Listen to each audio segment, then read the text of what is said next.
திருச்சி சிவா சொன்ன கருத்து எந்த வகையில் நியாயமானது, எந்த வகையில் அது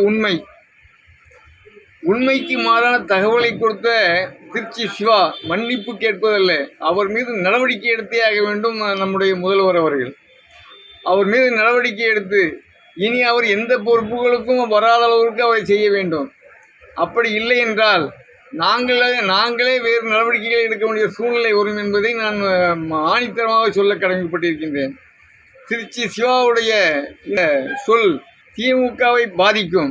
வருகின்ற தேர்தலிலே காமராஜுடைய பக்தர்கள் அனைவரும் உங்கள் அமைப்புக்கு எதிராக நிற்பார்கள் என்பதை நான் ஆணித்தரமாக சொல்ல கடமைப்பட்டிருக்கின்றேன்.